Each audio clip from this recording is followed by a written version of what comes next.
좋은 수요일 아침입니다. 아침 영상 녹화에 조금 문제가 생겨서 우리 찬송은 161장을 했고 또 말씀을 다 읽었는데 우리 개별적으로 말씀을 보시고 바로 설교 말씀 진행하도록 하겠습니다.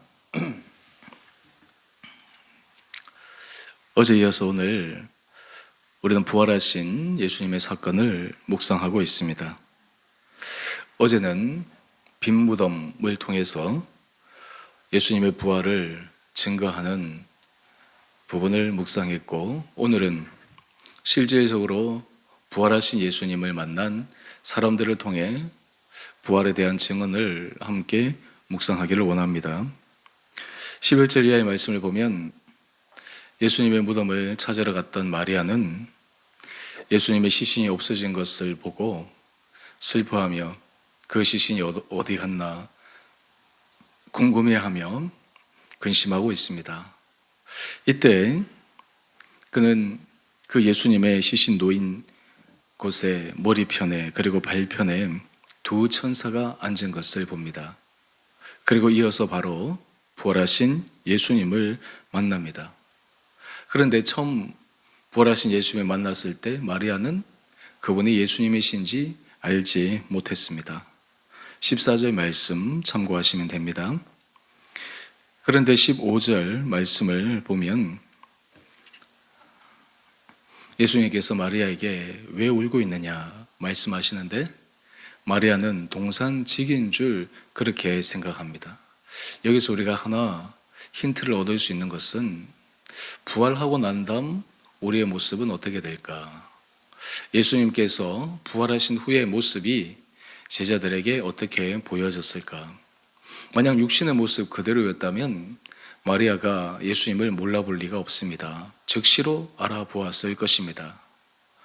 예수님의 부활의 모습은 아마 육신의 모습과는 조금 다른 모습으로 변화되었을 것입니다. 그렇다고 해서 완전히 그 근본이 달라진 것은 아니었을 것입니다. 우리도 나중에 주 앞에서 부활의 몸으로 일어나게 될 때 지금 제각각의 모습으로 그대로 부활하느냐 또 아닌 다른 모습으로 부활하느냐, 물론 우리가 실제로 보지 않았기 때문에 정확하게 알 수 없지만 이 예수님의 부활 후의 모습을 통해서 본질은 바뀌지 않았지만 외적의 모습은 어느 정도 분명히 변화가 있을 것이다, 그런 생각을 해보게 됩니다. 육신을 가지고 있었을 때의 결함, 부족함, 연약함, 이런 모든 것들이 다 해소된 상태에서의 완벽한 부활체의 모습으로 드러나는 것이 아닌가, 그런 생각을 해보게 됩니다. 예수님께서 지금 마리아를 부르시는데 그때 마리아의 영적 눈이 뜨여지게 됩니다. 참 성경 말씀은 우리에게 실제 우리 삶에 적용할 수 있는 신비를 계속해서 말씀하고 있습니다. 지금 마리아는 부활하신 예수님을 만나고 있음에도 불구하고 육신의 눈으로 그분을 보았을 때 예수님인지 알지 못합니다. 하지만 그의 영적 눈이 뜨여지게 되자 비로소 그분이 부활하신 예수님인 줄 알게 됩니다. 우리의 삶의 자리에서도 이런 경우가 참 허다합니다. 분명히 하나님의 역사하심이 우리 삶에 일어나고 있음에도 우리가 육신의 눈으로만 바라보게 되면 하나님의 역사하시는지, 지금 하나님께서 모든 것들을 주관하시는지를 전혀 이해하고 눈치채지 못할 때가 많이 있습니다. 하지만 우리의 영적 눈이 뜨여지게 되면 육신의 눈으로 보게 된 그 이면에서 역사하시는 전능하신 하나님의 놀라운 역사를 바라보게 됩니다. 우리가 이 부활의 이 놀라운 신비의 역사는 이성을 초월해 사망 권세를 이기신 하나님의 전능하신 생명의 역사를 묵상하는 것입니다. 이 부활의 역사는 단지 이례적 사건으로 끝나서 예수님이 십자가에 죽으셨다가 살아나셨다라는 그 사건뿐만 아니라 예수 그리스도를 믿는 모든 자들의 삶의 자리에서 정말 죽음과 같은 사망 권세에 매여 살아가다가 예수 그리스도를 만날 때, 예수 그리스도의 십자가의 능력이 임할 때에 놀라운 부활 생명의 길이 열릴 수 있다고 하는 것을 우리에게 지속적으로 보여주고 계십니다. 16절 이하의 말씀을 보면 부활하신 예수님이 마리아에게 이야기를 합니다. 너는 형제들에게 가서, 그러니까 다른 제자들에게 가서 증언하라는 것이죠. 내 아버지 곧 너희 아버지 내 하나님 곧 너희 하나님께로 올라간다 하라. 부활하신 예수님이 계수에서 제자들과 함께 그 땅에 머무시는 것이 아니라 하늘로 승천하신다고 말씀합니다. 그리고 막달라 마리아에게 증언하라고 말씀하십니다. 우리 18절 말씀입니다. 제자들에게 내가 주를 보았다 말씀 전하라 하십니다. 우리 기독교 복음에 있어서 가장 큰 중요한 핵심은 부활입니다. 초대교회 성도들이 복음을 전할 때 그들이 어떤 내용을 전했을까요? 바로 그것은 부활하신 예수 그리스도이십니다. 당시 사람들은 예수님이 십자가에 처형되어 죽었다라는 사실을 알고 있는데 그것이 끝이 아니라 부활하신 예수님에 대해서 증거하고 그것을 확신하는 것입니다. 혹자는 이 예수님의 부활에 대해서 의심하고 또 그것이 실제인가라고 하는 인간적 의심을 제기하는 사람이 있습니다. 하지만 우리 믿음의 기독교 신앙이 이 부활이 분명한 사실, 역사적 진실이 아니라면 오늘 이렇게까지 역사의 흐름으로 이어질 수 없다라고 하는 것을 우리는 분명히 기억해야 합니다. 이어서 예수님께서 부활하신 후에 그 부활의 능력을 어떻게 제자들에게 보여주셨을까요? 오늘 특별히 우리의 삶의 자리에 꼭 필요한 부분들인데 우리 19절 말씀입니다. 지금 제자들의 마음 상태는 굉장히 초조합니다. 예수님이 죽으시고 그들이 예수님을 따랐던 그들의 모든 삶들이 앞으로 어떻게 될까 걱정, 근심에 휩싸여 있습니다. 19절 말씀을 보면 안식 후 첫날 저녁에 제자들이 유대인을 두려워하여 모인 곳의 문들을 닫고 있었다라고 이야기를 합니다. 예수님을 죽였던 그 유대인들, 그 다음 차례는 이제 예수님을 따랐던 예수님의 제자들이지 않겠습니까?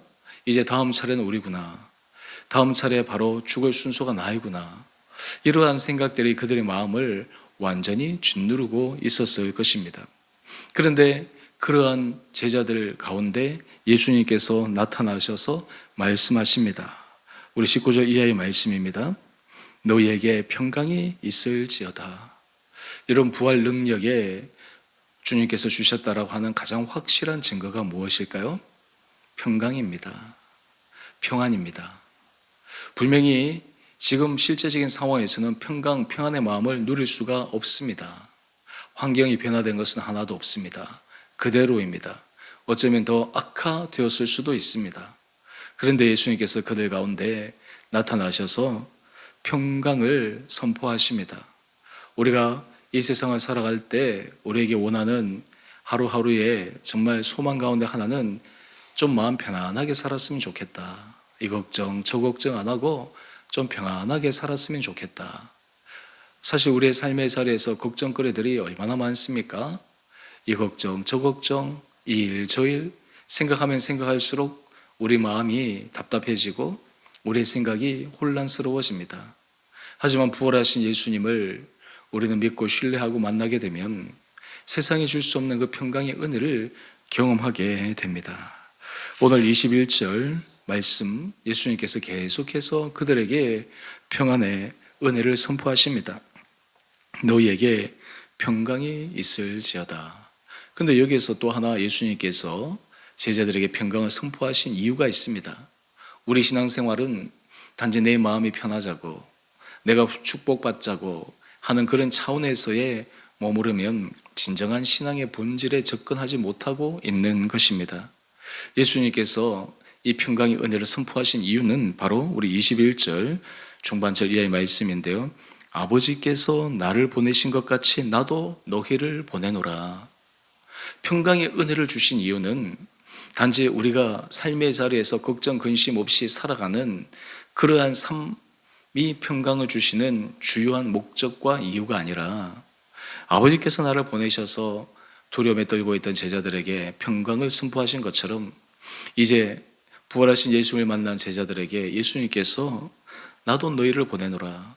바로 평화의 사도로 그리고 이 땅 가운데서 온 죄악 가운데 굴레에 매여 신음하고 고통스러워하는 그 사람들에게 예수 그리스도의 복음 선포를 통해 진정한 평안이 전파될 수 있도록 그 사명을 허락하여 주셨습니다.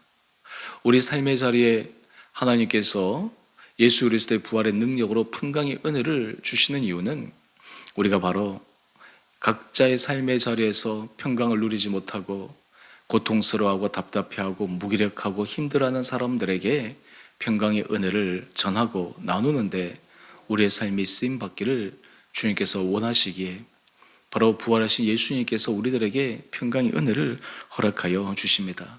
그런데 여러분, 이 일은 사람의 의지로만 결코 되어질 수 없습니다. 예수님께서 이어서 말씀하십니다. 그들을 향하서 숨을 내쉬며 이르시되 성령을 받아라. 여러분, 이 성령은 어떠한 분이십니까? 예수님께서 제자들을 떠나 가시면 또 다른 보혜사 성령님이 그들에게 오신다 말씀하시는데, 이제 그들과 영원히 함께 주님의 동행하심을 증거하는 성령님을 그들에게 허락하여 주셨습니다. 여러분, 평강의 은혜는 성령께서 우리 삶의 자리에 내주하실 때만 가능한 것입니다. 우리의 삶은 굉장히 치열한 영적 전쟁의 한복판에 서 있습니다. 우리의 생각에서부터, 우리의 감정에서부터 얼마나 치열한 영적 전쟁이 벌어지고 있는지 모릅니다. 세상에서 육신의 전쟁, 전투를 통해서 피해와야 될 모습을 보면 참 우리 마음이 아픈데, 영적 전쟁의 피폐함은 이루 말할 수 없는 것입니다. 사람이 영적으로 원수마귀 흑암의 권세에 사로잡혔을 때 그 영적 피폐함은 육신의 피폐함과 비교할 수 없을 만큼 너무나 처참하고 고통스러운 것입니다. 하지만 이 성령을 통해서 그 육신의 피폐된 영혼을 살리시고 회복시키시고 평강의 은혜를 부어주십니다. 마지막 우리 23절 말씀을 한번 보실까요? 그러면 이 성령을 통해서 역사하시는 궁극적인 역사 가운데 하나는 바로 누구의 죄든지 사하면 사하여질 것이요 누구의 죄든지 그대로 두면 그대로 있으리라. 죄 사함과 용서의 은혜입니다.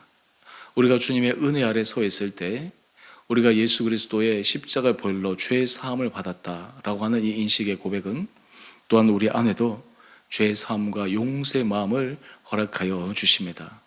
실제 우리 삶의 마음이 많은 부분에 있어서 힘듦과 어려움의 근원적인 문제는 용납하지 못함, 용서하지 못함, 받아들이지 못함이기 때문입니다. 오늘 십자가의 능력은 우리의 마음을 새롭게 하여 주십니다. 공동체 안에서 성령의 능력으로 새롭게 살아가기 위해서 바로 이 죄사함과 용서의 선포가 선행되어야 될 것입니다. 오늘 이 아침 우리 살아가는 성도들, 특히 우리 주원의 교회에 이 평강의 은혜 복이 임함으로 성령께서 우리 안에 내주하심으로 우리가 정말 예수 그리스도 안에 새롭게 힘을 얻어 죄 사함과 용서의 놀라운 축복을 경험하고 전하고 또 영혼이 피폐하고 궁핍한 사람들에게 예수의 복음으로 평강의 복을 전하는데 이 하루도 쓰임받는 축복된 하루 되시기를 주님 이름으로 축원드립니다. 함께 기도하겠습니다. 사랑의 주님, 우리의 삶의 자리에 두려움에 떨던 제자들에게 부활하신 예수님께서 찾아가셔서 평강의 은혜를 선포하신 것처럼 그 평강의 은혜 선포가 우리 삶의 자리에도 필요합니다.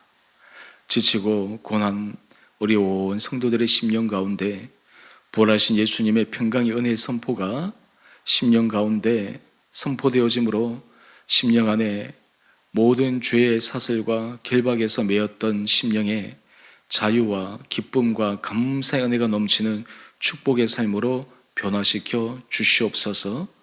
우리 주원의 공동체 평강의 은혜 복을 허락하여 주시며 그 평강의 복이 우리 안에 그저 누리며 우리 안에 자족하며 살아가는데 목적이 있는 것이 아니라 그것을 누림으로 우리도 예수 그리스도의 복음을 전하는 복음 전도의 통로가 되어 이 세상을 밝히며 이 세상 가운데 평안의 복음을 전하는 데 쓰임받는 우리 사랑하는 주원의 교회 공동체 되게 하여 주옵소서. 성령께서 이 공동체 안에 내주하심으로 죄의 사함과 용서가 이 가운데서 경험되게 하여 주시고 사람의 모든 부족과 허물이 십자가 보혈로 덮여지게 하여 주시며 사랑하며 용납하며 포용하며 세워줌의 기적의 역사가 이 공동체 안에 일어나게 하여 주시옵소서. 십자가의 보혈의 능력으로 우리 온 사랑하는 성도들 심령 가운데 소망의 마음을 허락하여 주시며 주님의 마음이 우리 성도들의 마음 가운데 전달되게 하여 주셔서 우리가 두려움에 떨던 제자들이 평강의 은혜로 용기 있는 담대한 신앙으로 나갔던 것처럼 우리 교회 공동체도 이런 놀라운 변화와 전환의 축복을 허락하여 주시기를 우리 사랑하신 예수님 이름으로 감사기도 드리옵나이다. 아멘. 하늘에 계신 우리 아버지, 아버지의 이름을 거룩하게 하시며 아버지의 나라가 오게 하시며 아버지의 뜻이 하늘에서와 같이 땅에서도 이루어지게 하소서. 오늘 우리에게 일용할 양식을 주시고 우리가 우리에게 잘못한 사람을 용서하여 준 것 같이 우리 죄를 용서하여 주시고 우리를 시험에 빠지지 않게 하시고 악에서 구하소서. 나라와 권능과 영광이 영원히 아버지의 것입니다. 아멘. 오늘도 믿음 안에서 승리하시는 복된 하루 되시기를 바랍니다.